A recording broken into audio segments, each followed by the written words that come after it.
និយាយរួមទៅខែហ្នឹងបងប្អូនទាំងអស់គ្នាភ្លៀងធ្លាក់រលឹមច្រាយ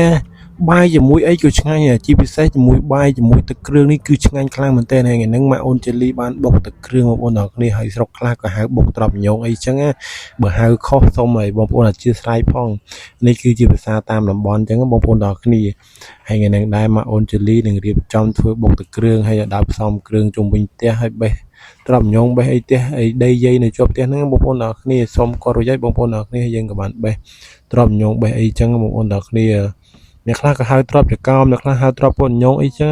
វាអត់ដូចគ្នាទេបងប្អូនទាំងអស់គ្នាដោយសារតែភាសានេះគឺជាភាសាតាមតំបន់ណាយើងហៅតាមចាស់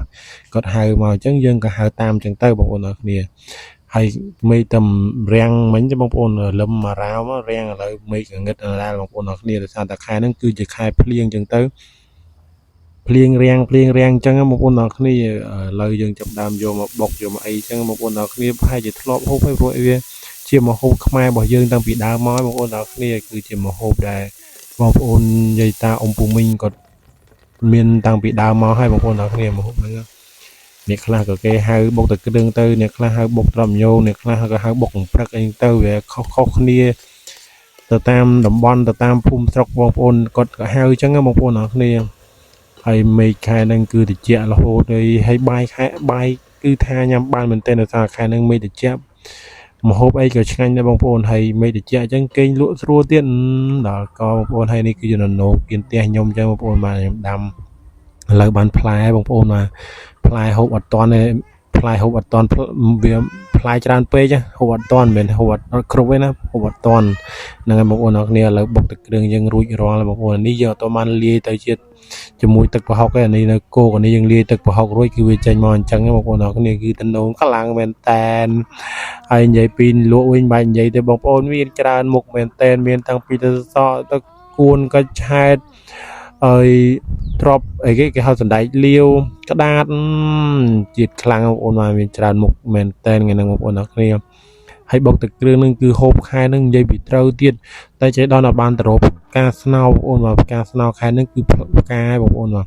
បានយំហូបជាមួយទឹកគ្រឿងនេះកាន់តែអេមទៀតបងប្អូនអើយនឹងនេះបងប្អូនបានឃើញចឹងនេះម៉ាក់អូនជលីកំពុងញ៉ាំគឺឆ្ងាញ់ខ្លាំងមែនតែនបងប្អូនបាទដូចខ្ញុំធ្លាប់និយាយវីដេអូពីមុនចឹងបងប្អូនមកបានប្រពន្ធចេះធ្វើម្ហូបបានប្រពន្ធធ្វើម្ហូបឆ្ងាញ់នេះបាយមិនដឹងថាច្រកខុសបណ្ដោយបងប្អូនអរគ្នាគឺអត់ដឹងឆ្អែតទេបងប្អូនហូបបាយអត់ដឹងឆ្អែតបណ្ដោយបងប្អូនអរគ្នាហ្នឹងហើយដូចបងប្អូនបានឃើញចឹងគឺខែនឹងហូបទឹកគ្រឿងហូបប្រហុកច្រាមហូបអីនេះគឺឆ្ងាញ់ខ្លាំងមែនតើបងប្អូនអរគ្នាបងប្អូនខ្មែរយើង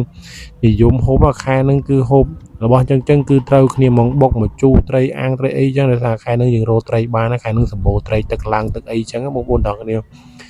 អូនិយាយវិថាក៏ឃើញបុកទឹកគ្រឿងខ្ញុំនឹកផ្ទះមិនដោយបើសិនតែទៅហូបនៅតាមស្រុកស្រែជនបទយើងនេះដោយសារតែខ្ញុំនៅប៉ោយប៉ែតចឹងទៅតែជំវិញផ្ទះខ្ញុំសម្បូរទៅដើមឈើដែរវាដោយស្តៀងនៅស្រុកស្រែដែរចឹងបងប្អូនអរគ្នាតែបើយើងហូបនៅស្រុកស្រែមានត្រីអាំងត្រីចៀនទៀតត្រីរោបានភ្លាមដាក់មុងដាក់បកាយទៀតកាន់តែឆ្ងាញ់ហើយបងប្អូនអរគ្នានឹងហើយវីដេអូយើងមានតែប៉ុណ្្នឹងឯងអរគុណពុកម៉ែបងប្អូនដែលស្រឡាញ់ចូលចិត្តខ្ញុំតាំងពីដើមរហូតមកដល់ឥឡូវបងប្អូនអរគ្នាជួយ like ជួយ share បងប្អូនមើលរយៈហ្នឹងបាត់ view តាណាហើយបាត់បងប្អូន top fan អ្នកមើលបាត់តាណាអស់លីងអរគុណពុកម៉ែបងប្អូនសម្រាប់ការស្រឡាញ់ចូលចិត្តជម្រាបលាបាយបាយ